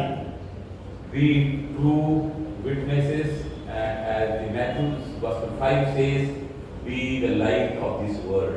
ಮತ್ತು ನೀವುಗಳು ಸಹ ಲೋಕಕ್ಕೆ ಒಂದು ಒಳ್ಳೆಯ ಸಾಕ್ಷಿಗಳಾಗಬೇಕು ಮತ್ತು ಮತ್ತಾಯನ ಬರೆದ ಸುವಾರ್ತೆಯಲ್ಲಿ ಹೇಳಲ್ಪಟ್ಟ ಪ್ರಕಾರವಾಗಿ ಲೋಕಕ್ಕೆ ಬೆಳಕಾಗಬೇಕು. That the light of yours through your good deeds, the whole world may see. ಮತ್ತು you may see. ಮತ್ತು ನಿಮ್ಮ ಬೆಳಕು ಮತ್ತು ನಿಮ್ಮ ಒಳ್ಳೆಯ ಕ್ರಿಯೆಗಳು ಜನರು ನೋಡಿ ಸಂತೋಷ ಪಡಬೇಕು. And always treat yourself as a pinch of salt, which is significant in the life of the food.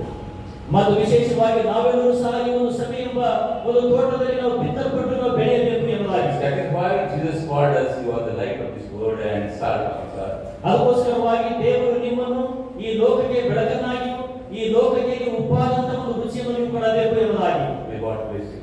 ದೇವರು ನಿಮ್ಮೆಲ್ಲರನ್ನು ವಿಶೇಷವಾದ ರೀತಿಯಲ್ಲಿ God use you abundantly as the disciples of Jesus Christ. ದೇವರು ನಿಮ್ಮೆಲ್ಲರನ್ನು ಯೇಸು ಕ್ರಿಸ್ತನ ಶಿಷ್ಯರನ್ನಾಗಿ ಉಪಯೋಗ ಮಾಡಲಿ ಎಂಬುದೇ ನಮ್ಮ ಪ್ರಾರ್ಥನೆಯಾಗಿದೆ. ಪ್ರಾರ್ಥನೆ ಮಾಡಿಕೊಳ್ಳುವ. ಜೀವ ಸ್ವರೂಪನಾದ ನಮ್ಮ ಪರಲೋಕದ ಪರಿಶುದ್ಧನಾದ ದೇವರೇ, ನಮ್ಮ ಸನ್ಮಾನ್ಯ ಬಿಷಪ್ ದಯಾನವರ ಮೂಲಕವಾಗಿ ಕೊಟ್ಟಂತ ಈ ಒಂದು ಸುಂದರವಾದಂತ ವಾಕ್ಯಗಳಿಗಾಗಿ ನಾವು ನಿಮಗೆ ಕೃತಜ್ಞತಾ ಸ್ತುತಿ ಹೇಳುತ್ತೇವೆ. ಯವನಸ್ಥ ಮಕ್ಕಳನ್ನು ಆಶೀರ್ವಾದ ಮಾಡುವ ಅವರು ಪೂರ್ಣಾಂಗವಾಗುವಂತಹ ಸಂದರ್ಭದಲ್ಲಿ ಅವರನ್ನು ಪರಿಶುದ್ಧಾತ್ಮನ ಮೂಲಕವಾಗಿ ನೀನು ತುಂಬಿಸು. ಯೇಸು ನಾಮದಲ್ಲಿ ಬೇಡಿಕೊಳ್ಳುತ್ತೇವೆ ತಂದೆಯೇ, ಆಮೆನ್. ಕರ್ತನ ನಾಮಕ್ಕೆ ಸ್ತೋತ್ರ ಉಂಟಾಗಲಿ. ಈ ಪರಿಶುದ್ಧವಾದಂಥ ಮತ್ತು ಹಬ್ಬದ ವಾತಾವರಣವನ್ನ ತಂದೆಯಾದ ದೇವರು ತುಂಬಿ ಅದ್ಭುತವಾದಂತಹ ರೀತಿಯಿಂದ ಪರಲೋಕ ರಾಜ್ಯದಿಂದ ತನ್ನ ಶುಭವಾರ್ತೆಯನ್ನು ನಮ್ಮೆಲ್ಲರಿಗೆ ತಂದೆಯಾದ ದೇವರು ಅನುಗ್ರಹ ಮಾಡಿದ್ದಾನೆ. ಬಿಷಪಯ್ಯನವರು ತಮ್ಮ ಸಂದೇಶದಲ್ಲಿ ಅನೇಕ ಸಂಗತಿಗಳನ್ನ ನಮ್ಮ ಮುಂದೆ ವಚನದ ರೂಪದಲ್ಲಿ ನೀಡಿದ್ದಾರೆ. ಪ್ರಾಮುಖ್ಯವಾಗಿ ಶಿಷ್ಯತ್ವವನ್ನು ಪಡೆಯಲಿರುವಂತ ಯವನಸ್ಥರಿಗೂ ಮತ್ತು ಶಿಷ್ಯತ್ವವನ್ನು ಪಡೆದುಕೊಂಡಿರುವಂತ ಸಭೆಯ ಪೂರ್ಣಾಂಗಗಳಾಗಿ ಇರುವಂತ ಎಲ್ಲ ತಂದೆ ತಾಯಿ ಹಿರಿಯರಿಗೂ ಸಭೆಯಲ್ಲಿರುವಂತ ಸಭೆಯ ಸದಸ್ಯರೆಲ್ಲರಿಗೂ ವಾಕ್ಯ ಕೇಳಿದಂಥವರೆಲ್ಲರಿಗೂ ಕೂಡ ಉತ್ತಮವಾದ ಸಂದೇಶವನ್ನು ಇವತ್ತಿನ ದಿನದಲ್ಲಿ ತಂದುಕೊಟ್ಟಿದ್ದಾರೆ. ದೀಕ್ಷಾ ಸ್ನಾನ ಮತ್ತು ದೃಢೀಕರಣ ಇವು ಶಿಷ್ಯರನ್ನಾಗಿ ಮಾಡುವಂತ ಒಂದು ಸಂಗತಿಗಳು. ಸಂಸ್ಕಾರವಿಲ್ಲದ ಸಭೆ ಸತ್ತದ್ದಾಗಿದೆ. ಸಂಸ್ಕಾರ ಇರುವಂತ ಸಭೆ ಜೀವವುಳ್ಳದ್ದಾಗಿದೆ ಎನ್ನುವಂತ ಮಾತ್ರವಲ್ಲ, ಆ ಜೀವವುಳ್ಳ ಸಭೆ ಪರಿಶುದ್ಧಾತ್ಮ ವರವನ್ನ ಹೊಂದಿ ಬಲವನ್ನ ಹೊಂದಿಕೊಂಡು ಶುಭವಾರ್ತೆಯ ಜೀವನವನ್ನ ಸಾರಬೇಕು. ಶುಭವಾರ್ತೆಯ ಜೀವನ ಇತರರಿಗೆ ತೋರಿಸಬೇಕು. ಶಿಷ್ಯತ್ವವನ್ನ ಪಡೆದು ನೋಡಿ, ಇನ್ನೊಂದು ಬಹಳ ಸುಂದರವಾದಂತಹ ಒಂದು ಸ್ಟೇಟ್ಮೆಂಟ್ ಅನ್ನ ಬಿಷಪಯ್ಯನವರು ಕೊಟ್ಟಿದ್ದಾರೆ. ಶಿಷ್ಯತ್ವವನ್ನ ಸದಸ್ಯತ್ವವನ್ನ ಪಡೆದುಕೊಂಡ ಮೇಲೆ ಕ್ರಿಸ್ತನ ವಂಶಾವಳಿಯಲ್ಲಿ ಅಥವಾ ಶಿಷ್ಯರ ವಂಶಾವಳಿಯಲ್ಲಿ ಸೇರಲ್ಪಡುವಂತ ಸದಸ್ಯರಾಗಬೇಕು. ಸಭೆಯ ಅಂಗಗಳಾಗಿರಬೇಕು. ಜವಾಬ್ದಾರಿಕೆಯನ್ನು ಹೊಂದಿಕೊಳ್ಳಬೇಕು. ಪೌಲನಂತೆ ತಿಮೋತಿಯನಂತೆ ದೇವರ ವಾಕ್ಯಕ್ಕೆ ತಕ್ಕಂತೆ ನಡೆದುಕೊಳ್ಳಬೇಕು. ಡಿಸಿಪ್ಲಿನ್ಗೆ ತಕ್ಕಂತೆ ನಡೆದುಕೊಳ್ಳಬೇಕು. ಲೋಕಕ್ಕೆ ಬೆಳಕಾಗಿರ್ಬೇಕು, ಭೂಮಿ ರೂಪಾಗಿರ್ಬೇಕು. ಅನೇಕ ಸಂಗತಿಗಳನ್ನು ತಂದಿದ್ದಾರೆ. ಒಂದು ವೇಳೆ ನಿಮ್ಮಲ್ಲಿ ಬಿತ್ತಿದಂತ ಈ ಬೀಜ ಸೈತಾನನು ಕಿತ್ತಿ ಹಾಕಿದರೆ ಕಾಡು ಹಂದಿಗಳು ಬಂದು ನಾಶ ಮಾಡ್ತವೆ. ಜಾಗ್ರತೆ ಎಂಬುದಾಗಿ ಎಚ್ಚರಿಕೆಯ ಸಂದೇಶವನ್ನ ಈ ದಿನ ನಮ್ಮೆಲ್ಲರಿಗೆ ನೀಡಿದ್ದಾರೆ. ಈ ಸುಂದರವಾದಂತ ಸಂದೇಶವನ್ನು ನೀಡಿದಂತ ಸನ್ಮಾನ್ಯ ಬಿಷಪ್ ಬಿಷಪಯ್ಯನವರನ್ನು ಹೃತ್ಪೂರ್ವಕವಾಗಿ ನನ್ನ ಪರವಾಗಿಯೂ ಮತ್ತು ಪಾಸ್ಟರ್ಗಳ ಪರವಾಗಿಯೂ ಮತ್ತು ವಾಕ್ಯ ಕೇಳಿದಂತ ನಿಮ್ಮೆಲ್ಲರ ಪರವಾಗಿ ಅಡಕಮಟ್ಟಿ ಮತ್ತು ನಮ್ಮ ಸಭೆಯ ಪರವಾಗಿ ಹೃತ್ಪೂರ್ವಕವಾಗಿ ಆಯ್ನವರನ್ನ ವಂದಿಸುವವನಾಗಿದ್ದೇನೆ. ಮತ್ತು ಹಾಗೆಯೇ ಉತ್ತಮವಾದ ರೀತಿಯಲ್ಲಿ ಕನ್ನಡಕ್ಕೆ ತರ್ಜುಮೆ ಮಾಡಿದಂತ ಭಾಷಾಂತರ ಮಾಡಿದಂತ ರೆವರೆಂಡ್ ಡೇವಿಡ್ ನಥಾನಿಯಲ್ BS ಐನವರನ್ನು ಕೂಡ ನಾನು ವಂದಿಸುತ್ತೇನೆ. ಐನವರ ಒಂದು ಮಾತುಗಳು ಮತ್ತು ಆ ಒಂದು ಪದವನ್ನು ಬಳಸುವಂತ ರೀತಿ ಕೂಡ ಬಹಳ ಸುಂದರವಾಗಿರ್ತದೆ. ಅತಿ ಉತ್ತಮವಾದಂತಹ ಪದಪುಂಜಗಳ ಮೂಲಕವಾಗಿ ಉತ್ತಮವಾಗಿ ಎಲ್ಲರ ಹೃದಯ ಮುಟ್ಟುವ ಹಾಗೆ, ವಾಕ್ಯ ತಲುಪುವ ಹಾಗೆ ಭಾಷಾಂತರ ಮಾಡಿದಂತ ಐನವರನ್ನು ಕೂಡ ನನ್ನ ಪರವಾಗಿ, ಪಾಸ್ಟರ್ಗಳ ಪರವಾಗಿ, ಅಡಲ್ ಕಮಿಟಿ ಮತ್ತು ಇಡೀ ಕಾಂಗ್ರಿಗೇಷನ್ ಪರವಾಗಿಯೂ ಮಕ್ಕಳ ಪರವಾಗಿ ಕೂಡ ಡೇವಿಡ್ ನಥಾನಿಯಲ್ ಐನವರನ್ನು ಕೂಡ ನಾನು ವಂದಿಸುವನಾಗಿದ್ದೇನೆ. ದೇವರ ಪರಿಶುದ್ಧ ನಾಮಕ್ಕೆ ಸ್ತೋತ್ರ ಉಂಟಾಗಲಿ. ವಾಕ್ಯದ ಪ್ರತಿಕ್ರಿಯೆಯೊಂದಿಗೆ ನಮ್ಮ ಕಾಣಿಕೆಗಳನ್ನ ತಂದೆಯಾದ ದೇವರ ಸನ್ನಿಧಿಯಲ್ಲಿ ನಾವು ಅರ್ಪಿಸುವ ಹಾಗೆ ಕೀರ್ತನೆಗಳಲ್ಲಿ 19 ಸುಂದರ ರಕ್ಷಕನೇ ನಿನ್ನ ವಂದಿತ ನಾಮವನ್ನೆನ್ನುವಂತ ಈ ಕೀರ್ತನೆಯನ್ನ ಹಾಡುವಾಗ ಈ ವಾರದ ಕಾಣಿಕೆಯು ಸ್ವೀಕಾರ ಮಾಡಲ್ಪಡುತ್ತದೆ.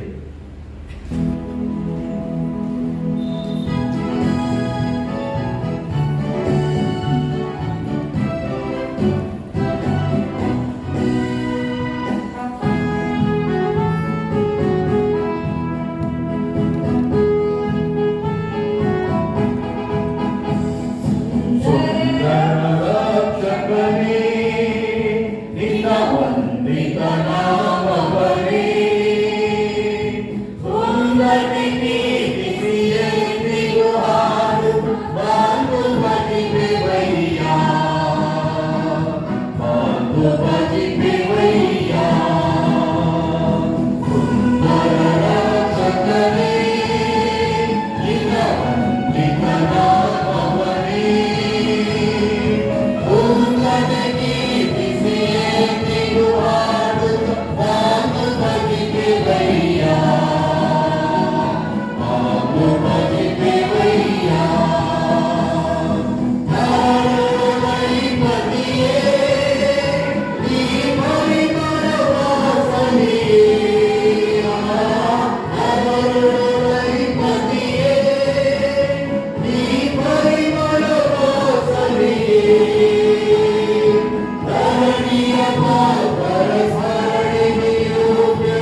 ನಿಮಿತ್ತವಾಗಿ ಒಂದು ಕೃತಜ್ಞತೆ ಕಾಣಿಕೆ ಸಮರ್ಪಿಸಲ್ಪಟ್ಟಿದೆ. ನಿಶ್ವಂದನ ಕುಂದರಿಗೆ ಇವರು ತಂದೆಯಾದ ದೇವರು ಮಾಡಿರುವ ಒಂದು ಉಪಕಾರವನ್ನು ನೆನಪು ಮಾಡಿಕೊಂಡು ₹1,000 ಕಾಣಿಕೆಯಾಗಿ ತಂದು ಸಮರ್ಪಣೆ ಮಾಡಿದ ತಂದೆಯಾದ ದೇವರು ಅವರನ್ನ ಆಶೀರ್ವಾದ ಮಾಡಲಿ. ಹಾಗೆ ನಾವೆಲ್ಲರೂ ಕರ್ತನ ಸಮ್ಮುಖದಲ್ಲಿ ತಂದಿರತಕ್ಕಂಥ ಕಾಣಿಕೆಗಳನ್ನ ತಂದೆಯಾದ ದೇವರು ಪ್ರತಿಷ್ಠಿಸಿ ನಮ್ಮೆಲ್ಲರ ಜೀವನಗಳನ್ನು ಆಶೀರ್ವದಿಸುವ ಹಾಗೆ ನಮ್ಮ ಮಠದಲ್ಲಿರ್ತಕ್ಕಂಥ ರೆವರೆಂಡ್ ಪಿ ಶಾಂತಕುಮಾರ್ DSI ನವರು ಮುಂದೆ ಬಂದು ಪ್ರಾರ್ಥನೆ ಮಾಡಬೇಕಾಗಿ ಕೇಳಿಕೊಳ್ತಾರೆ. ಪ್ರಾರ್ಥನೆ ಮಾಡಿಕೊಳ್ಳೋಣ. ಎಲ್ಲ ಒಳ್ಳೆ ದಾನಿಗಳಿಗೆ ಮೂಲಕರ್ತನಾಗಿರುವಂಥ ನಮ್ಮ ಪರಲೋಕದ ತಂದೆಯಾದ ದೇವರೇ, ಯೇಸು ಸ್ವಾಮಿಗೆ ಎಷ್ಟು ಒಳ್ಳೆಯವಂತಂದೆ, ನಮ್ಮ ಜೀವಾಂತರ ಕರ್ತನೆ ನೀನು ಕೊಟ್ಟಂತ ಮಾಡುವಂಥ ಎಲ್ಲ ಜನರ ಉಪಕಾರಗಳಿಗಾಗಿ ನಾವು ಸ್ತೋತ್ರ ಸಲ್ಲಿಸ್ತೇವೆ. ಭಕ್ತನಾದಂಥ ದಾರ್ ಮಹಾರಾಜನು ಹೇಳುವ ಹಾಗೆ ಯೆಹೋವನ ಉಪಕಾರಗಳಿಗೆ ಬದಲೇನು ಮಾಡಲಿ ಎಂಬುದಾಗಿ ಸ್ವಾಮಿ ಮೊದಲು ಕೊಡ್ಲಿಕ್ಕೆ ನಾವು ಶಕ್ತಿ ಇಲ್ಲ, ಯಾಕಂದ್ರೆ ಎಲ್ಲವೂ ನೀನು ಕೊಟ್ಟಿದ್ದೀ. ಆದ್ದರಿಂದ ಕರ್ತನೆ ನಿನ್ನ ಎಲ್ಲ ಪ್ರತಿ ಉಪಕಾರಗಳನ್ನ ಜ್ಞಾಪಕದಲ್ಲಿ ತಂದುಕೊಂಡು ನೀನು ಗುರುತಿಸಿಕೊಂಡಿರ್ತಕ್ಕಂಥ ಈ ನಿನ್ನ ಪ್ರಿಯ ದೇವ ಜನರು ಸೇವೆಗೋಸ್ಕರವಾಗಿ ತಂದಿರ್ತಕ್ಕಂಥ ಅಮೂಲ್ಯ ಕಾಣಿಕೆಗಳನ್ನು ಕರ್ತನೆ ಆಶೀರ್ವಾದ ಮಾಡಬೇಕೆಂಬುದಾಗಿ ಪ್ರಾರ್ಥಿಸ್ತೇವೆ. ಕೊಟ್ಟಂತ ಪ್ರತಿಯೊಬ್ಬರನ್ನ ನಿನ್ನ ನಾಮದಲ್ಲಿ ಅಭಿಷೇಕಿಸು ಸ್ವಾಮಿ. ಕೊಡುವಾಗ ನಿಮಗೆ ಕೊಡುತ್ತದೆ ಎಂಬುದಾಗಿ ಹೇಳಿದ್ದು ಸಂತೋಷವಾಗಿ ಕೊಟ್ಟಿರ್ತಕ್ಕಂಥ ಈ ಮಕ್ಕಳನ್ನ ನೀನು ಆಶೀರ್ವಾದ ಮಾಡು. ಇವರೆಲ್ಲರಿಗೂ ಬೇಕಾಗಿರ್ತಕ್ಕಂಥ ಆರೋಗ್ಯ ಭಾಗ್ಯವನ್ನ ದಯಪಾಲಿಸಿಕೊಡುತ್ತಂದೆ. ವಿಶೇಷವಾಗಿ ದುಡಿಗಣ ಆಗುವಂತ ಪ್ರಿಯ ಯವಸ್ಥ ಮಕ್ಕಳನ್ನ ನಿನ್ನ ಜೋಗಿ ಹಸ್ತದಲ್ಲಿ ಬಚ್ಚಿಟ್ಟು ನಡೆಸು. ಇವರ ಜೀವಮಾನ ಉದ್ದಕ್ಕೂ ನಿನಗೆ ಪ್ರಥಮ ಸ್ಥಾನ ಕೊಟ್ಟು ಪ್ರತಿಯೊಂದು ಕ್ಷೇತ್ರಗಳಲ್ಲಿ ತಮ್ಮ ಜೀವಿತವನ್ನ ಕರ್ತನ ಸೇವೆ ಬಳಸುವಂತ ಸಹಾಯ ಮಾಡುವುದು. ಮತ್ತೊಂದಾವರ್ತ ಕರ್ತನೆ ಈ ಭಾಗದಲ್ಲಿ ಸೇವೆ ಮಾಡ್ತಕ್ಕಂಥ ಜಿಲ್ಲಾ ಮೇಲ್ವಿಚಾರಕರಾಗಿರ್ತಕ್ಕಂಥ ಗಣ ಜಯನಂದ ಕುಮಾರ್ ಐನವರಿಗಾಗಿ ನಾವು ಪ್ರಾರ್ಥನೆ ಮಾಡ್ತೇವೆ. ಅವ್ರ ನಾಯಕತ್ವಕ್ಕೆ ಸ್ತೋತ್ರ, ಆಶೀರ್ವಾದ ಮಾಡು. ಮಾನ್ಯ ಬಿಷಪ್ ಐನವರನ್ನ ಅಮ್ಮನವರನ್ನ ಆಶೀರ್ವಾದ ಮಾಡ. ಕೊಟ್ಟಂತ ಉತ್ತಮವಾದಂತ ಪ್ರೋತ್ಸಾಹಿಸುವಂತ ಎದೆ ತಾಕುವಂತ ಸಂದೇಶವನ್ನು ನಮ್ಮೆಲ್ಲರೂ ಕೊಟ್ಟಿದ್ದಾರೆ. ಅದಕ್ಕಾಗಿ ಸ್ತೋತ್ರ. ಇದ್ರ ಜೊತೆಯಲ್ಲಿ ನಾವು ತಂದಿರ್ತಕ್ಕಂಥ ನಮ್ಮ ಅಮೂಲ್ಯ ಕಾಣಿಕೆಗಳನ್ನು ಸ್ವಾಮಿ ನಿನಗೆ ಸಮರ್ಪಣೆ ಮಾಡುತ್ತೇವೆ. ಕೊಟ್ಟಂತ ಈ ಕಾಣಿಕೆಗಳನ್ನು ಹಿಂಬಡಿ ಆಶೀರ್ವಾದ ಮಾಡಿ ಇದನ್ನು ಸೇವೆಗಾಗಿ ನಿನ್ನ ರಾಜ್ಯದ ಅಭಿವೃದ್ಧಿಗಾಗಿ ಸ್ವಾಮಿ ಇದನ್ನು ಪ್ರಸ್ಕೃತ ಬರಬೇಕೆಂಬುದಾಗಿ ಯೇಸುವೆ ನಿನ್ನ ಪವಿತ್ರ ನಾಮದಲ್ಲಿ ಬೇಡಿ ಒಂದು ಕರ್ತನೆ.